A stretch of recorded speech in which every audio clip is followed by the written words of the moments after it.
Hey everyone, you're listening once again to Deeper Grooves, Musicians on Music, hosted by Cliff Beach and sponsored by California Soul Music Record Label. I am so excited to have our second female guest on the podcast today, my good friend Honey Larochelle, here to talk about her latest album, 1111. It's a great reggae, dancehall, itty soul. I can't wait to hear more. Please help me welcome Miss Honey Larochelle. Hello, honey. How are you? Hi, I'm well. How are you? I'm good. Thank you. Nice to hear your voice in real time. Yeah, that is always nice. That's so rare that we do phone calls. I do mostly text with everyone now. Yeah, I don't think that we've ever spoken on the phone.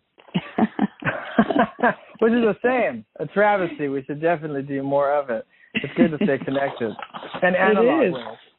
Yes, especially these days when being human is being tested. Yes. And we have so much technology, but the old school still works. That's what we need to remember. Definitely. I look at, like in museums, you'll see like this very eloquent, poetic letter, that's framed, and you'll get to the bottom. It's like, this is James Patterson III, and he's 9 years old. And it's like, it sounds like Oscar Wilde or something amazing. And they just show that since like the 1800s to now, we just use way less words, and our level of speaking and writing in particular is just much lower now. And like eloquence and pride in language and all the things. Exactly. I think I blame color television and reality TV and social media. Yeah, and abreves, the social abreves. Yes, exactly. I'm super excited to talk about you. Always when you're talking with someone it's exciting to really deep dive into who they are. You can know someone, but then realize you don't really know someone until you really, we just don't study our friends and people probably to that level all the time. So there's lots of stuff that I didn't know. So I'm excited, and the listeners on Deeper Grooves, I'm sure will be excited to hear about your illustrious career and all the cool things that you're doing. The last album that I purchased from you was 1111, and I love it. And it's totally cool and a mashup.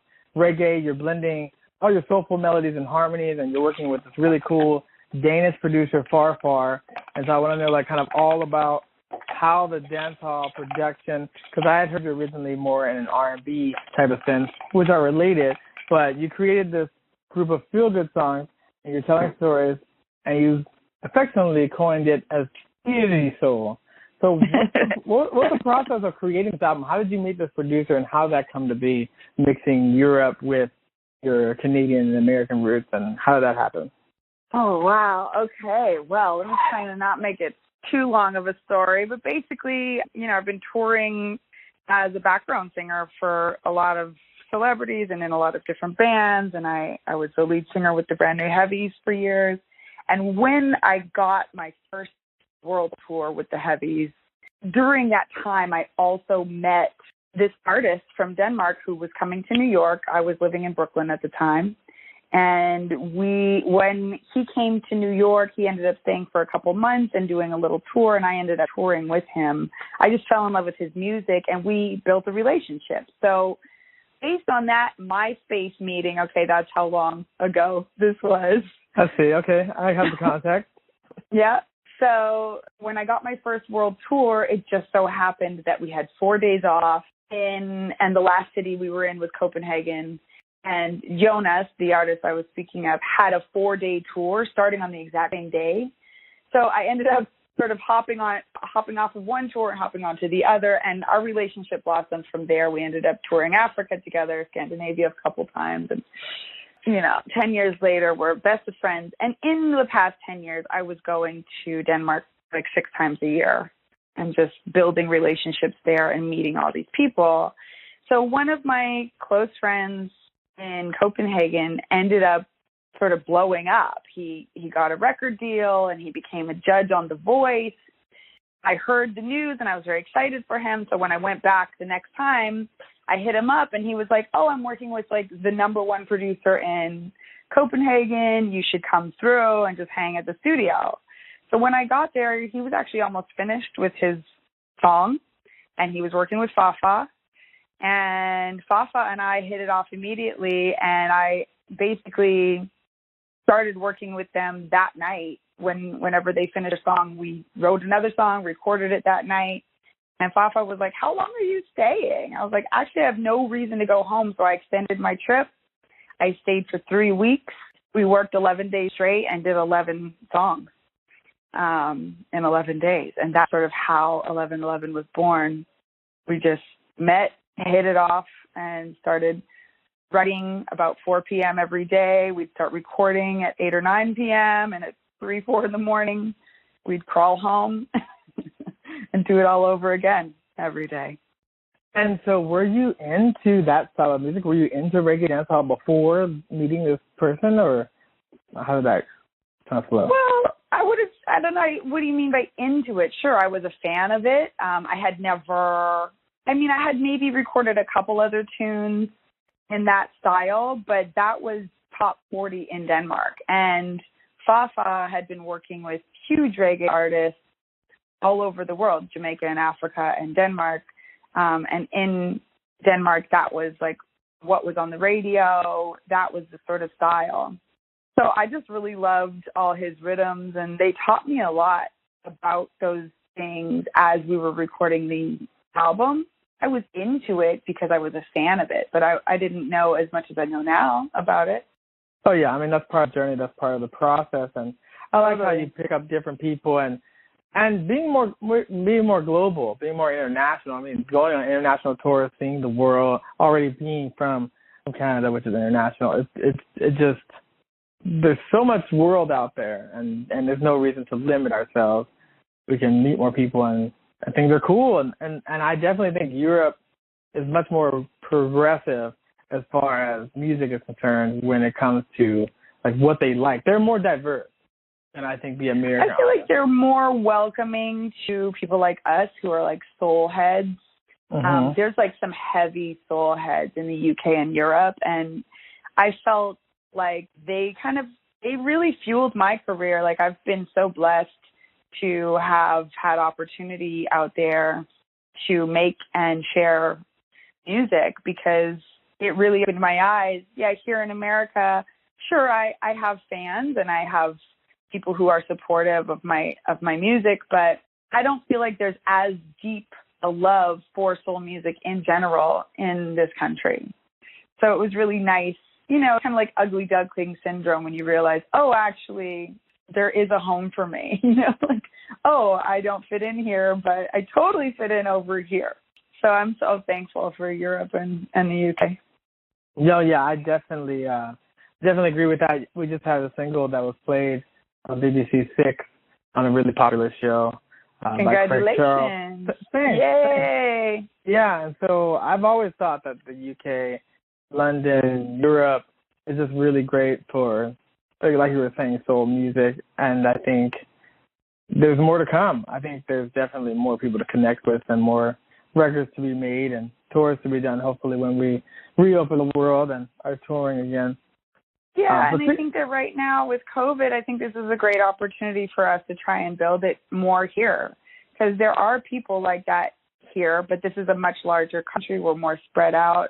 And with the internet and with COVID and everybody's just got their eyes glued to the screen, it's a really great opportunity, I think, to try and concentrate and find our tribe out here. Agreed. You forget how big America is as a country until you go to a place like Europe. I lived in France for a while. You can drive in 10 hours from France and go east and go through 4 or 5 countries, whereas in California, I could drive 10 hours and still be in California, or Texas, I could still be in Texas. Real talk.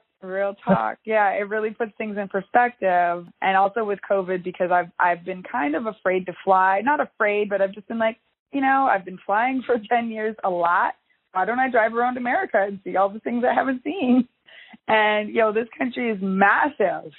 And there's so many different pockets, and you could drive for a couple hours and be in a whole other world, different climate, different foliage, really different people, different accents. Like, it's amazing. It's an amazing place. For sure. So let's talk about your origin backstory. You, as a comic book character, you are, as a musician. So you're originally from Vancouver, and then you were raised in Texas, and then you say you're Florida reformed and Brooklyn saved. So that just sounds interesting altogether. So you hit pretty much all the corners of America and now on the West Coast. So how does that do as a person and as a musician? And just backstory for some of our listeners, as far as what I know about Canada and Canadian music. And I know we have great artists like Drake who come down here and blow up. But from what I understand, Canada has like other types of like musician grants, and some of Europe does that too. But I know when I was going to school years ago, Canada had rules where like they play like Canadian music, like people from Canada's music, like 75% of the time. Like they couldn't play other music like more than like 25% of the time or something like that. So they're like super supportive of like their people. But you call yourself the little Canadian that could. So what does that being from Canada kind of shape Honey's worldview? I mean, well, you asked kind of a few questions there. I think, you know, being from 4 different hometowns does shape a person in a way that is not the same as the majority of Americans. I think that there's a lot of us here who can relate, but basically, you know, I was born in Vancouver, which is one of the most beautiful places still to this date that I've ever been to. And growing up, I didn't really appreciate how epic it was. I didn't really understand what I had. And when I was 12, my mother got married and we moved to El Paso, Texas, which is a place where a lot happened for me. You know, I was going through my formative years. I went through all my middle school and high school years there. So that's a big part of any teenager's life. And then to also be sort of uprooted from this sort of utopia, this beautiful Garden of Eden type of life, and then be placed in this place that is heavily militarized and where music is way less appreciated or cultivated. I went through some culture shock. I went through some changes. And then I escaped to Florida. I ended up being in a band in El Paso, and one of the guys in the band produced a 2 or 3 song demo for me. I sent that demo to an artist manager in Florida, and she sent me a plane ticket. And I was supposed to go for a weekend and sort of meet her. This was back in the days when you can kind of get discovered and get a deal, and it was like a different time and a different industry. And I wanted to escape El Paso so much that I actually just packed everything I owned, and I left for that meeting and asked while I was at that meeting if I could just stay. And that was my escape. That was how I got out of Texas. And Florida, you know, gave me an opportunity to become an adult. That's where I became an adult.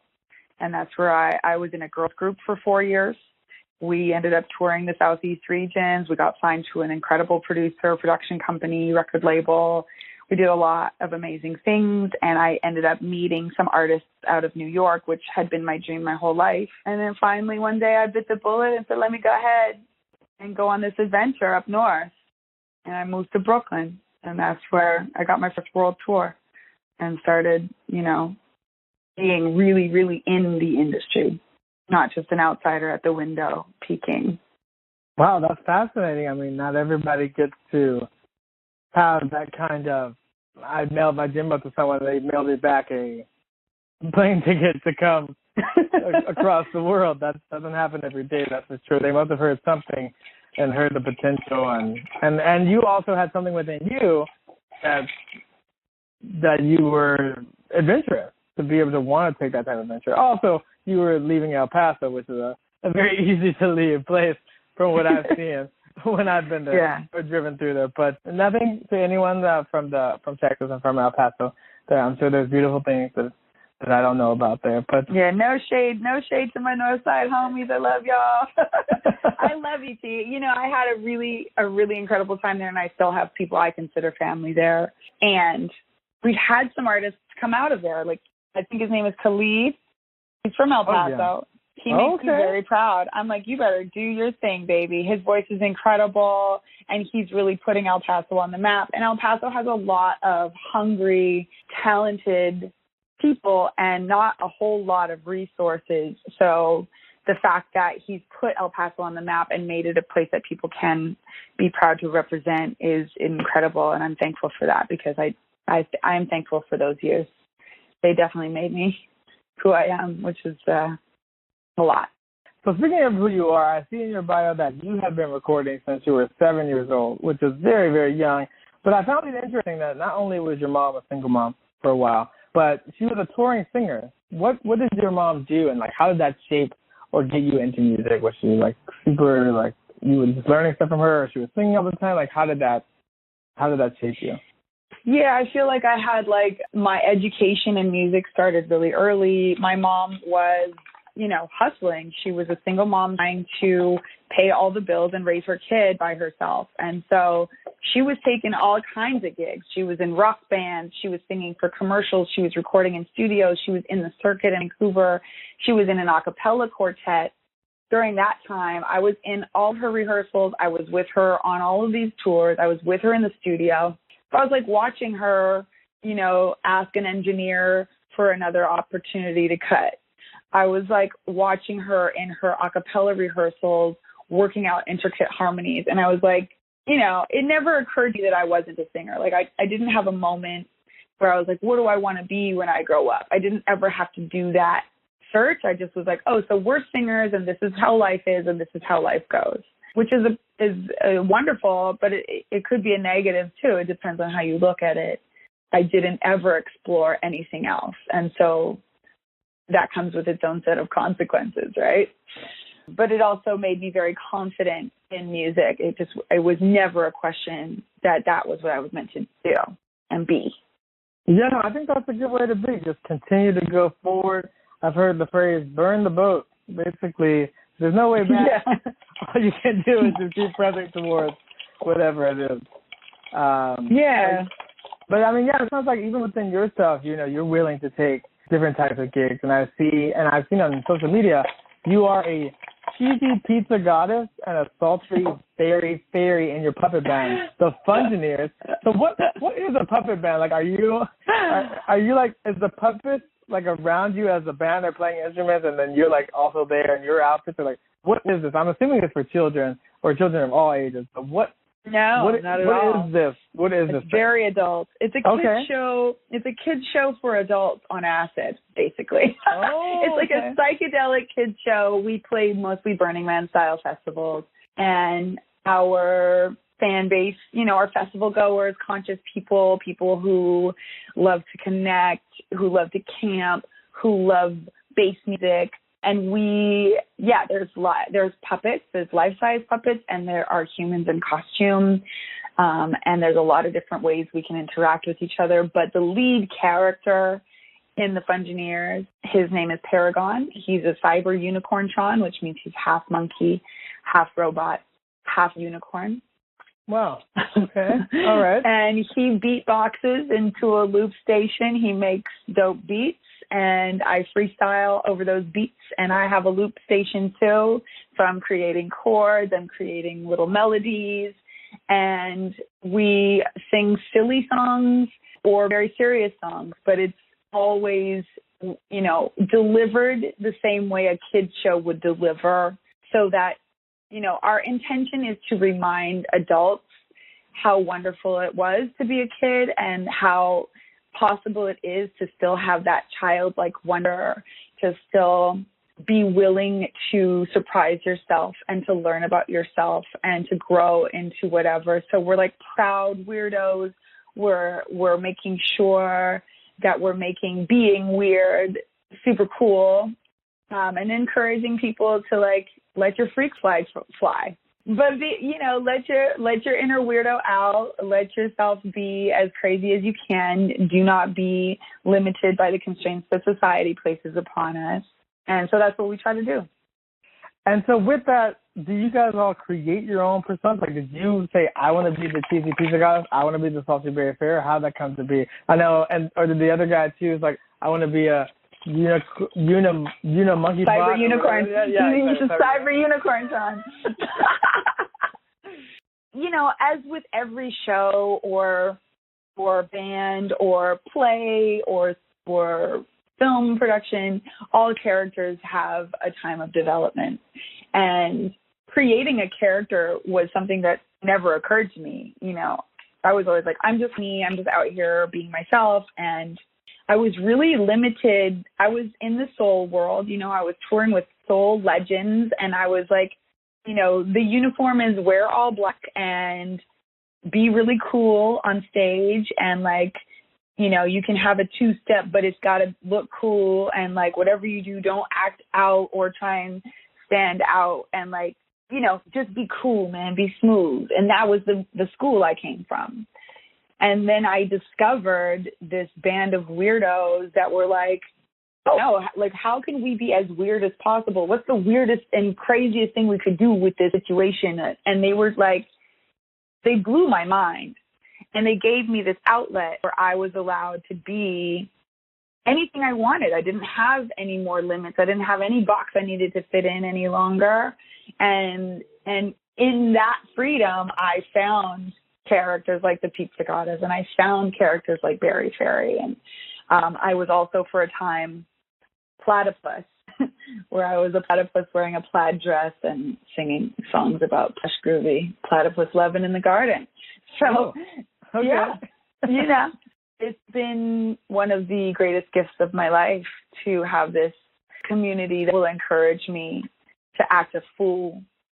And I think that I have had an opportunity to encourage a lot of people and really changed a lot of people's lives and opened a lot of people's minds in a way that I could never do as Honey Larochelle, because Honey Larochelle was still sort of just a girl singing songs. And I'm not saying just as in I'm small or not enough, but I wasn't taking the same type of risk.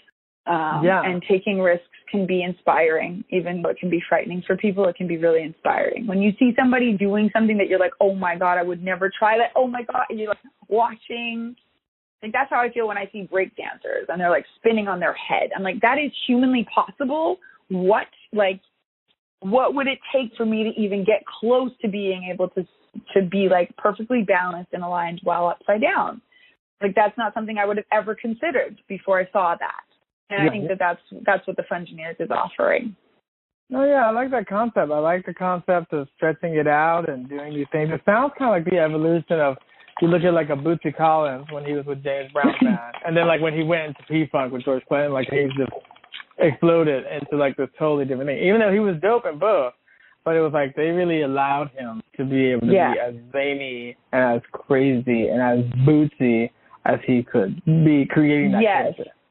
Absolutely. And I love Bootsy for that. He's definitely one of my influences, and even Andre 3000 when he went through his transformation and he was just a dope hip hop MC. And then he was actually, I'm going to get creative and I'm going to be like Prince and Hendrix and I'm going to wear wigs and I'm going to play with folks and see can I get a shock out of them? Even Janelle Monáe, will just be well, let's see what'll get a little chuckle out of some folks. And approaching your artistry that way where you're let's see how I can really make an impact and not just be great. Not, being a great singer is great, but the artists that have influenced me the most are the ones I see taking risks and being willing to fail and failing forward and not hiding when they do fail, showing up, okay, I fucked that up. What's next? Yeah, you got to fail forward. I mean, the people that are successful in any field have failed more than everybody else. I mean, that's basically the only way. You have to continue to evolve and try different things, and not everything's going to stick or make sense, or no one's going to understand it. And you look at an artist like Prince, he had lots of albums that were kind of dud in a way, quote unquote, or Madonna, sometimes you just put out so much content and some stuff just nobody gets, or it just doesn't land where it's supposed to be. Even now, Katy Perry put out a new album. The album before they said was a flop. She went a different direction. Nobody went with it or whatever. But I think as an artist, you have to do that. And sometimes you go outlandish and it works, and sometimes you don't. I always joke that I think of David Bowie in the movie Labyrinth just showing up. Yes. And they see him and they're like, oh, you already found the hair and makeup tent or whatever. And he's like, what? Like, this is me. This is how I do. This is what I thought I should have on today. And so, but it's so great to see artists that are also finding different ways to give back. And I saw that you are the CEO of Sea Savers, and you've taken this huge initiative to limit plastic. And I even see on your website that you have designer glass straws. And so, were you always environmentally conscious to that level, or is it just like from what has Not happened? at all. Not at all. I mean, my years in Florida, I was like buying plastic bottles. I was using red cups at parties. It never occurred to me to like take a Sharpie and write my name on my cup. Like, I was actually one of those sleeping ass people. And it took going on tour. So like after I moved to New York, and in New York, I would buy a styrofoam cup coffee every morning on my way to get on the train. Like, I never even considered, where does our trash go? I never thought about it. But on tour, I started to notice, oh, wow, there's like 3,000 people on this airplane, and we're all using 3 or 4 plastic cups per flight. Like, where are all those cups going? Are they recycling those? What's happening? Like, you just start to consider things over time. You learn things. And then I actually ended up in Cambodia, and I was staying in this 5-star hotel, and I mean, it was just opulent and just gorgeous. And I was just blown away. Every corner I'd turn, I'd be like, this is so ornate. There's all these gorgeous little extra details. This place is, it was blowing my mind. And I went up to my room. I got to my room, and it's this gorgeous suite, and there's details and plush things everywhere. And I look out my window, and there's nothing but plastic trash 4 miles. I couldn't see anything but parts, bottles, plastic bags being shredded. Like, it was disgusting and devastating and frightening. And there were people out there in bare feet just outside the window of this like really opulent, rich hotel. And it just broke my heart. And I was like, wow, this is what's happening. Like, all of our trash from America gets tucked away and sent over here. And then I started really learning about it and like doing some research. A couple Google searches, you can learn a lot. But when I realized like how frightening and devastating this problem really is, then I started to sort of ask the universe, like, okay, what can I do? How can I help? And you just start to, consciousness isn't ever a thing that just comes. It's a thing that grows, and it's a thing that you nurture and water, just like a plant. Like, you have to want your consciousness to grow. So my consciousness has been growing. I've been learning. And when I finally sort of asked the universe for an opportunity to help, that's when I met Riwi, who is the glass blower that makes Sea Saver straws. And I was at first really apprehensive because they're glass. I was like, glass is just going to break. But he eased all of my fears. The glass that we use is borosilicate, which is the same as Pyrex glass. It's like what you cook in the kitchen. It's durable. And we even went so far as to create these really dope, fully sustainable carrying cases. So I can throw my Sea Saver in whatever bag confidently. I don't ever fear for it to break. But, it's still a glass product, and if they do break, we implemented a lifetime replacement warranty on our site. So we really want to make it a no-brainer, because straws are like the number one pollutant in the States. We go through, the last statistic was 500 million plastic straws a day. I'm sure that number has decreased quite a bit, but then I'm sure it's increased since COVID, since now they're not even letting you bring in your own cups to any establishments. Plastic use has skyrocketed since COVID began. But we really wanted to make it a no-brainer. Like, we should all be carrying our own cups. We should all be carrying our own straws. We should even be carrying our own utensils. And these are small changes that we can make that will make a huge difference. And I think it's just about being educated. And, once you learn and if you actually see how devastating your plastic bottle habit is, like, it's not hard. It's just not hard to be like, nope, not going to do that. Absolutely not. Not anymore.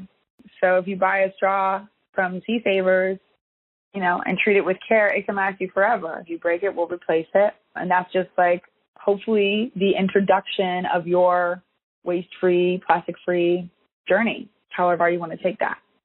Yeah, I mean, I definitely know there's a huge movement with the plastic straws and going to paper and other stuff. I saw or heard about maybe somewhere in India or somewhere where they had, I don't think they had landfills or they were running out of space. And so a guy created disposable silverware, like spoons, I guess, but it was made out of like edible materials and you could actually eat the spoon, like when you were done. So then you had nothing. Yeah. Yeah, those things exist, and there are people all over the world being innovative and creative and trying to create solutions because the world is actually heating up and we are actually destroying Mother Earth. Like, that's real. But, you know, I say all that, and I just want to also say, witnessing the fires here in California and the earthquakes and the Hurricane Laura and the COVID reset that we've all experienced this year, I know Mother Earth is way, way more powerful than any of us little humans. So we can go ahead and try and destroy her, but she's going to destroy us before we win. She'll win. She's just showing us. She's been slapping us upside the head like, oh, you going to keep trying it? But I do think it's still worth making an effort in our short time here. You know, our lives are very short. We might as well do a little good before we leave. You know, and just if you approach each day with love and care, and not to sound too cheesy and kumbaya, but like, we have an opportunity every day to either be a contribution or the opposite. So right. That's my little effort. That's a huge effort, and it has personality, which is always nice, because sometimes you just end up with just like a very generic thing, and you're like, it's cool and it's helped, but then like, now oh no, like, our stars are so mad cute. No, we had to make it cute, man. Our stars are super cute. We want to make it so that it's like a conversation starter. We wanted to make it so that it's like something you're proud to carry, something you're not. Because some people actually feel shame pulling out their own straw while with friends out for drinks. They'll be like, I know, guys, I'm one of those tree huggers. And they, you know, it's not widely supported or accepted. You might have a peer group that doesn't think it's cool to care. And, you know, hopefully you can find it within yourself to not worry about what your people think and actually have the courage to care, because it does take courage. It takes courage to be different. That's what we need right now in a big way. We sure do. We sure do. I think we need more people that are championing those types of things, but things individually that really resonate and matter to them. You know, for you, it was plastic, a thing that need. And once you see something like that, you can't unsee it. It's like once you are aware, then like you know, you have the truth. You know what's happening. That's what they talk about being woke. Like, that was my awakening, truly. Like, I really hadn't ever considered it or cared before.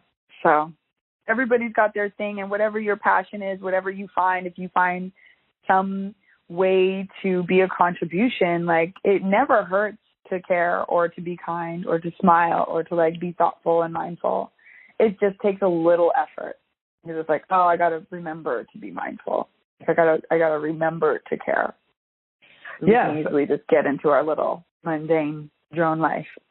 Yes, and be willing to be inconvenienced. I think that part. Yeah, we've made a thing where like, yes, we could recycle, but you're like, I just have to go a few feet more. I don't want to. I'm just going to throw it in trash. Like that kind of thing. It's just like bad habits. A lot of people still think that like buying plastic bottles but throwing them in a recycling bin is acceptable. But like what Americans don't know is only 8% of the plastic you put into the recycle bin actually gets recycled. If you didn't do it exactly the way the recycling depot wants you to, which they're not that forthcoming, you have to make the effort. If you didn't do it exactly like they wanted, they're just going to throw it in the bin. So most of the stuff you throw in your recycle bin does get recycled. It's not good enough to say, well, at least I recycle, because unless you're bringing it to the depot and making sure it's going through and being accepted, you're not actually, doing enough. Oh, God. That's awful. I'm sure many people think that they're doing something, and they're not doing it. Yeah. Well, there's a lot of lies being fed to us all the time, and recycling is one of them. Oh, big time. Yeah, other countries, like when I lived in France, they didn't even have plastic. Everything was glass bottles, and you have to drag it out to the street and break it into like the receptacles or whatever. So people are super more environmental over there. They're way ahead of us in consciousness. It's amazing how far we've gone into this single-use disposable culture. It's frightening, but it's real. And, you know, there's just a small little micro community of us little do-gooders out here trying to convince the world to join forces with us, you know, and we get clowned and we get bashed, and sure, it's less easy for sure. But, you know, if enough of us try, we can make a little difference, and that's all right. That's enough. You know what? Just one person making a difference, or even just one person is enough, because it permeates out. You know, you help yourself, and then you'll be able to help other people, and then they help other people, and we all pay it forward. And we might not even witness the results of our effort. Like, you have to just, it's a labor of love, and it's a labor of trust, because I might be like, Dad, I did all this extra work to do all this extra recycling and carry my own stuff to the places, and I did all of that, and the world is still falling apart. Meanwhile, like, we don't know what it would be like if there were none of us trying. So, like, knowing that your efforts are making a difference, even if you can't see it or feel it, is a big step, I think, in becoming more conscious. I just got my Reiki 2 attunement, so I've been actually using my music as a healing tool in this time since COVID began, because I just feel like healing is so essential, and people are hurting. There's just so much devastation and so much trauma and pain. And I've just been getting really real with myself and being really honest when I'm hurting and when I'm sad, instead of trying to be strong or be cool or be brave. I'm just like, no, I'm scared, I'm sad, and I'm hurt. Like, and what does that look like when you actually acknowledge those feelings? Then that's when the healing can begin. So Reiki is that way. It's an energy healing that you might not necessarily feel when you get your Reiki service. Like, if you go see a healer, I'm doing distance healings. Like, you know, you can do it via FaceTime or Zoom or something like that, and you can still get some severe healing. But you might not see it or feel it right away, you know, but it's definitely working, and it's incredibly powerful. And sometimes it just takes time for your results to show up for you. And that's the same way with, like, being environmentally conscious and you know, being a do-gooder out here in these streets. Well, yeah. But you got to start. I mean, even if you start as small as possible, you have to start. That's the main thing. Yeah. Same as working out. So then, to come full circle, so you talked about being with some great groups, and I know you mentioned the brand new Heavies, and you were on a track with them that I heard last year, but you also spent a lot of time working with the legendary Roberta Flack, and I want to at least spend at least a minute for you to just kind of explain how that came to be and the experience you had with her. I just saw they did like a new anthology or 50th anniversary for her music, and so what was it working with someone that's so well known and just a pioneer for women and Black women and soul music? Yeah. Oh, I love Ro so much. She's kind of like the grandma I never had. She is still to this day one of my true deepest friends and influences and mentors. And having the opportunity to work alongside her and watch how she moves and witness all of the magic that is her music, and how she chooses her musicians and how she guides her musicians, and how she moves with her team, and like just all of that has been super helpful. I mean, I'm thankful for all of my experiences on the road, but for me, Roberta was kind of the pinnacle. That was the one where I was like, okay, like, I am really soaking you up like a sponge right now, and I'm just gonna follow your lead. And I have so much love and respect for her, and so it's a real honor. It's like, you know, being in the presence of a master, what are you going to do except to soak it up? Yes, and you should. And so it's so great that you were aware to know, like, I should be a sponge and soak up literally every ounce of soul or information or education that not everybody is going to be able to get. And I have somehow afforded an opportunity to be able to be in the position to do that. But I also have to have the willingness to receive that as well.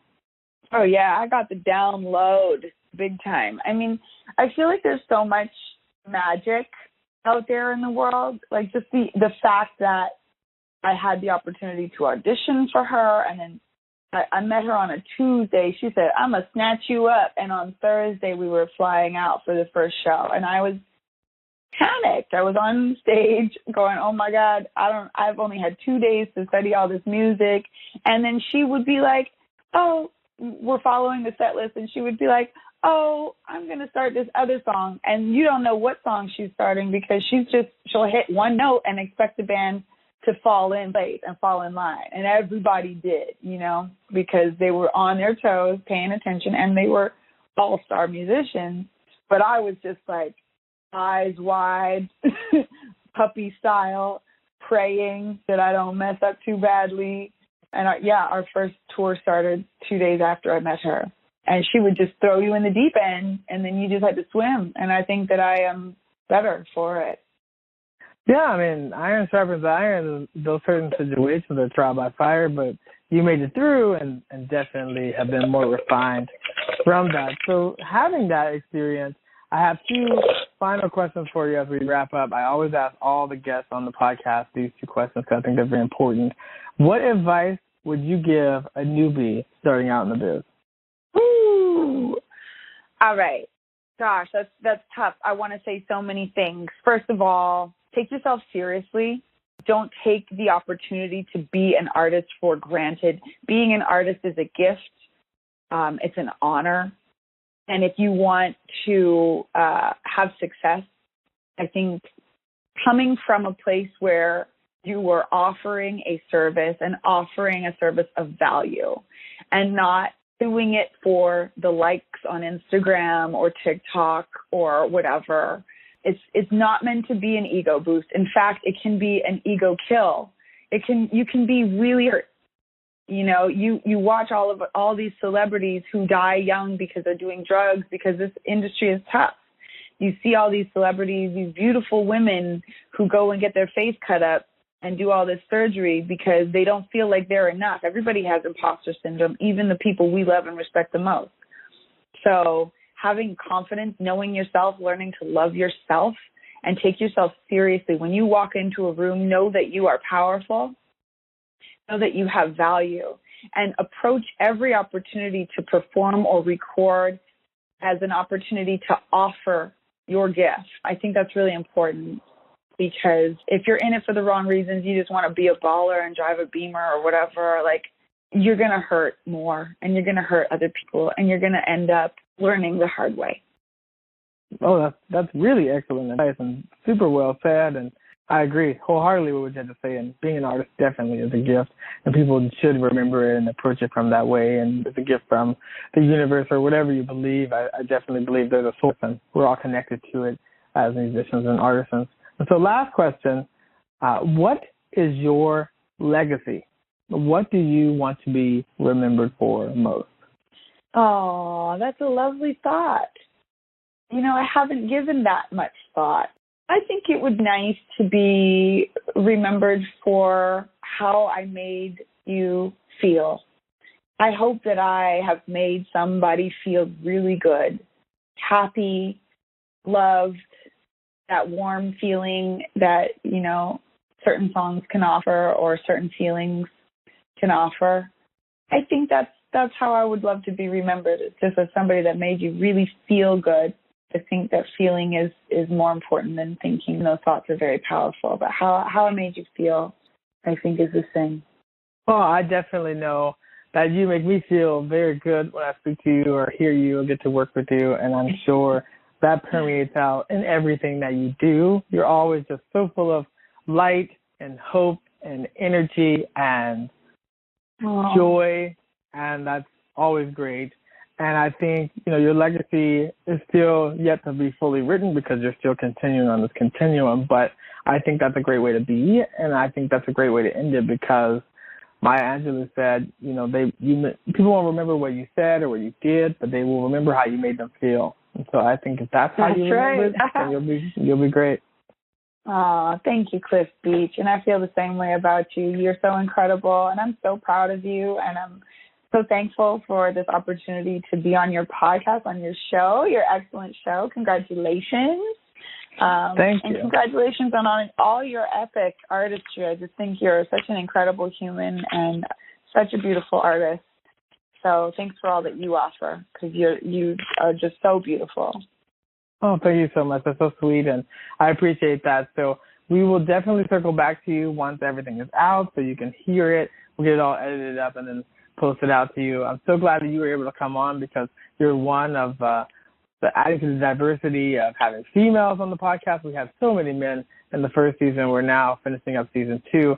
And so very glad to be able to have the female perspective and female diversity added into that because that's important. And so happy to have you as our second female on the podcast. Oh, thank you. Yeah, keep on bringing us ladies, baby. I definitely will. I mean, you guys look better and you smell better too. So. Wow, thank you so much. Wow, you really did your homework. I was very impressed. You did a great job. Thank you. I try to deep dive as deep as I can.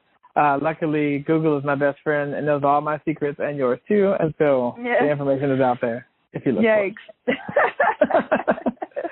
Well, we'll be talking to you soon, honey. Hopefully we'll have another phone call so we can say we've done more phone calls. Yeah, we should do. We should even create some content together so we can just, we should. Yeah. Let's I would love to. So let's do it. Holla back, youngin'. I definitely will. I'll be talking to you soon. Take care. Enjoy the rest of your day. You too. Bye. That was amazing. Thanks again for listening to Deeper Grooves, Musicians on Music, hosted by Cliff Beach and sponsored by California Soul Music record label. I would like to thank our special guest, our second female guest on the podcast, Miss Honey Larochelle, talking about her latest album, 1111, as well as her work with the brand new Heavies and Roberta Flack. I had such a breath of fresh air hearing about her helping the environment through limiting plastic. Such a great thing. I think more people need to be environmentally conscious, and I think she raised our conscious level on this podcast today. We'd like to thank our engineer, Tim Hall, and 1192 Studios for helping us mix and master this recording. If you like what you hear and you want to hear more, you can check us out online at www.californiasoulmusic.com/Deeper Grooves. Until then, take care of yourself, take care of the world, make this world a better place.